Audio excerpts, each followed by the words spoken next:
What's up, everybody? Welcome into another episode of Profit Picks. If you are new, we always start this show by being transparent. Yesterday, the best bet for the show won, and other than that, two losses and a push. So, wasn't a good day. And man, everything that could go wrong for real in that dream game went wrong. Um, I mean, we won our team total over, but Canada gets rolled out last minute. Griner gets ejected. Alicia Gray, 5 fouls. It's just like, damn, man, I gotta fight.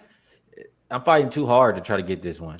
And at least I got the team total. I'll say that. But not a good day yesterday for myself. Hopefully yesterday was better for you, Vino. Yesterday was fantastic. It was 5-0 in the W. Nice. We had a couple of games where we played two different bets, and the Dream Wings game was one of them. I was with you on the Dream Team total, but I had the full game total in that game, so it worked out. We had Indiana Phoenix, full game over. That worked. Minnesota Lynx, first half team total over 44.5. That worked. And I believe the fifth one, I'm trying to look here to see exactly what it was. It was, the Dream.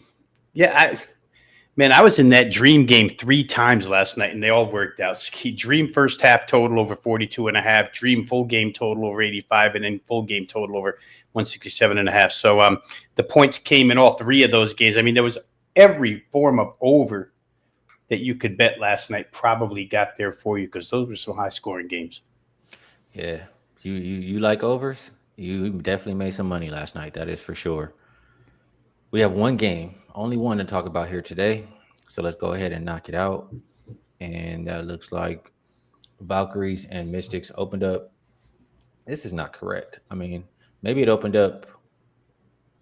I'm not sure where it's pulling this opening number from. Oh, you know what? My bad. That's my mistake. It did open 3.5, and then it went down, and then it came back up. That's what happened. So open 3.5, went down as low as 1. Now it's back up to 4.5 or 4, depending where you shot. Total, and this is one too. The opener says 153, but I'm pretty sure I saw a little bit higher than that. So right now we're sitting at 155 or 154.5. I'm sorry. As far as an injury report for Golden State, no Mo Billings, Maria C always out. Xander Lassini is listed as questionable with a foot injury. For the Mystics, they'll be without Aaliyah Edwards once again. Um, this is the front end of a back to back for the Valkyries. I forget who they play tomorrow, but they do play tomorrow. And man, Vino, this Valkyries team, they've been on the road every single game since the All-Star break.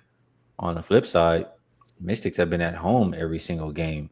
Um, I believe, the Mystics have 2 days off after this. So, I do think it's a spot where they can empty the tank. Last time these teams played, it was earlier in the season, but Mystics did lose outright. Now, maybe without Xander Lassini, without Mo Billings, without Kayla Thornton over there, maybe Mystics get a little bit of revenge here, Rob Veno. How are you looking at it? Yeah, and it's important, Skee, because these two teams are battling for the last playoff spot, and they're only separated by half a game. Washington's 13-13, Golden State's 12-13. They won't play again this year, and Washington, as you mentioned, lost the first time around. So if Golden State can get this, they would have the head-to-head tiebreaker, winning both times. For Washington, it's important that they even this up at 1-1 and go to the further tiebreaker, but even more important is that it would give them a little more space between themselves and Golden State. They'd be up a game and a half. So everything to play for both sides. And Washington, as I was doing some research this morning, remembered that they barely missed the playoffs last year. So they would love to get back in this year. But Golden State, first-year team, would love to get into. So I think there's big implications for this one. Don't like the injury situation for Golden State at all. I think some of that return to Washington money after it had gone down originally, I think that's due to Mo Billings. She played the other night and now is ruled out again with the ankle. So we'll see how that works out. Xander Lassini hit the game winner the other night. She's important to this squad as well. We'll see if she can go. So those injury situations on Golden State aren't helpful. They did get the win for us the other night in Atlanta. I looked, at the immediate go-to with Golden State, which is first half, and we talked about first half on the road the other night. First half is an away dog the other night. They're in the same situation as they were against Atlanta, and they won to increase themselves, I think, to 7-2-2 in that particular role. But Washington Skee, which was a lousy first half team to start the year, we talked about it a lot here on the show, 3-11-2 first half, their first 16 games. But since then, they're 8-4 first half. And they've covered 3 straight here at home in the first half. So Washington's kind of turned a corner where you can't just fade them automatically first half here anymore. The two teams are so similar in what they like to do other than the three-point shooting. Golden State wants to launch. Washington's more of an inside the arc team. I think Washington's got a couple advantages here that suggest they're the right side. I just don't know that I want to lay 4.5 with them. Golden State can buckle down on defense. Washington comes off a game where they played Chicago.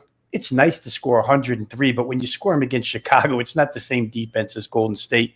I didn't play it. If I had to, I would either look under the 157.5, or it's 154.5, excuse me, or I would look towards the Washington side in some form. But like I said, I'm just so leery of their offense winning this one by margin, 5 points. Kind of scary.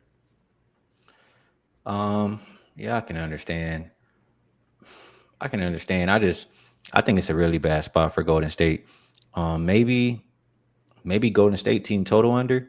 I mean, they've struggled to score a little bit lately. They did score 77 last game, 64 before that. I mean, they've been a little up and down. It is a low total for the team total at 75 or 75.5. I just think Washington, they're playing a little bit slower lately. Let me actually just pull up the number so I can be specific. Well, Valkyries playing at the slowest pace in the league last 5 games. Mystics actually middle of the pack. Both teams top 5 defensive rated teams in that same span, bottom 5 offensive rated teams. I mean, it does seem like, especially with the situation as far as battling for that playoff spot. Yeah, I could see it being under. I want to pull this up, just looking at it. Let's see if we can get this up here. Before I pull it up, Veno, when you think of the Mystics, do you think of them more as an offensive team or defensive team, or high scoring team, low scoring team, however you want to look at it? Wow. I think of them. Here's how I think of them. I think of them as a bully type team. If they're playing a bad defense, they're going to score. If they're playing a good defense, they don't score. So I guess I'm saying they're kind of middle of the road. And if I had to lean towards what they're anchored in, I feel like they're anchored a little more in defense than offense. But as we saw the other night, there's times where they are capable. And I mean, I would consider Golden State one of those better defenses in the league, not a bottom feeder for sure. Here we go. I mean, this is just a team, looking at the team this season. The only game that, and I can just so you can see, I put after the game number 2 because, just taking away. Like the only game that went over in this situation was the second game of the season versus the Sun. But Mystics, after they win, after they score more than 80 points, like we don't think of them as that big offensive team. A little bit of an offensive decline, I guess, in that next game. If they're going to win, they got to win by playing defense. 6-1 to the under, 6-0 after that second game of the season. And none of these games, I mean, trying to do some quick math here, none of them surpassing 150. I just thought that's pretty interesting. We're looking at a 154.5 here today. Any thoughts on this, Veno? Yeah, it makes perfect sense. Like I say, if I were to lean, the couple of ways I leaned was towards the under and maybe towards Washington, just a little bit afraid of them scoring. But none of those examples that you pull up right there are, well, I guess the closest one is within 5 points of tonight's total. So with the playoff type atmosphere that I'm thinking it will be, it just seems to feel like more of an under. And I'll add one last thing here. Golden State does love to shoot the threes, but man, we've seen them on nights where they just don't make anything. So they're very susceptible to unders. Golden State is good defense, hit or miss 3-point shooting, especially if Zandalicini doesn't play. You're already without Kayla Thornton for the rest of the year. So I could understand under for sure in this case. All right, that looks pretty appealing right there. Mark says he wish he caught under 158. And Vino, I'm gonna do a little bit of venting here. All right. Okay. Vegas, it's like Vegas sucks now, bro. Vegas sucks for betting.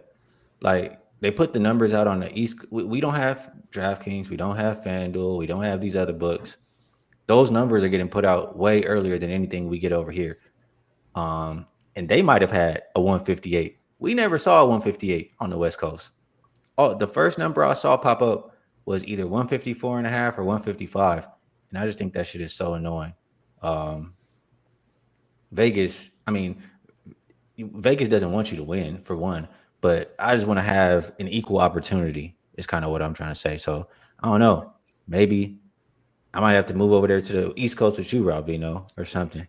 It is true. The DraftKings of the world, the FanDuels of the world, they get them up really quick. Generally, DraftKings is the first number posted. Bet Online's pretty quick too, but you're right, Skee. With the limited resources that you have there, basically you're pinned to the Las Vegas casino sports books. It probably does rob you of early numbers in a lot of cases where you'd like to get in. Mark saying 158 to open with. I think we all wish we could have had jumped at 158. I mean, I had access to it, but I mean, I should have jumped at that point in time. So yeah, and these WNBA numbers, they fly, right? It doesn't take that much to move them. Some people are quicker to the injury stuff. Yesterday, you brought up a great example, and I don't want to ramble on here because we only had one game, but real quick, the Jordan Canada situation, nobody had a clue about. Nobody. But yet the Atlanta, the number kept going down, down, down all the way to 2.5 from 5.5. I wonder, why does it keep going down? Somebody knew something somewhere, but the rest of us, we had no clue she wasn't going to play. Pow did a good job in her place. So WNBA is not the easiest. Let's put it that way. I'm going to do a little tiny bit more expanding on this venting. How about that? Let's do it. I'm here for you. I'm here for you. Go ahead. In the chat. I feel like WNBA is turning into NBA with like, I mean, we have that injury report stuff, obviously. Right. But like, for example, this. I mean, we all know when the whole world is on one bet in the NBA, we see some stuff like this at the end, or I don't know, however you may call it. But Mark says, how about the Ionescus of the world scoring meaningless 2 points to screw the Lynx cover? I mean, it felt like the whole end of that game, they were trying to get a Liberty cover, is what I felt like there. I don't know. I just don't like it. I don't like it. WNBA didn't always feel this way, but it is what it is. That's where we're at right now. Listen, on a one-game Thursday, we can have open venting. Good job, Mark, getting yours in as well while Skee was venting. Yeah, it is. It's I don't know. Maybe the popularity has forced a little bit of change. All right, I promise. Last one. Let's go. The player, it's the same thing, but the player props, like whatever player prop is the most popular, it's like the players don't even try that night. Rakia the other night, she was just like sitting in the corner when everybody bet her. Sparks score 100 points, she scores 4. Kelsey Mitchell starts the game off, everybody bet her. She just standing off to the side, not really even looking or trying to score. I don't know, man. We're gonna start checking these WNBA players' accounts like we check the men's. Might have some Jonte Porters over there in the WNBA. Wait, see, now you're sparking things in my mind. Ari McDonald and her 4.5 assist number.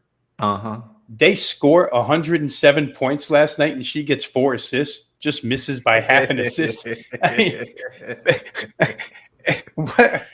They scored 107. I know she had 27 herself, but they scored 107, and the point guard can't get 5 assists. It's crazy. Yeah, that's enough venting for today. We'll we'll shut that down. We'll move over to best bets. I don't have any graphics as far as promos are concerned, so I'll just ask you, Rob Veno, if there's anything you would like to promote, and if you have a best bet for the show, we would love to hear it. Yeah, I'll just say real quick again, like I did yesterday, Ski, for those that do bet preseason football wager talk, I think it's expiring soon, maybe today, maybe tomorrow, but they do have a special on preseason, the 4 weeks, 3 weeks of action, which begins tonight with the Hall of Fame games. So if you're interested in preseason football, go over to wagertalk.com and pick that up. Yeah, best bet, Ski. I'm not going to leave one. I will say this. I'll leave you with something. I do think the way we talked out that under, it seems to be a pretty solid play. I'm thinking in my head here, I was doing the math while you were putting up the graphic. And if the winning team gets to 77 in this case, the game stays under. And I don't know that the winning team is going to find their way to 80. So it puts you in a pretty good position mathematically to stay under this total of 154.5.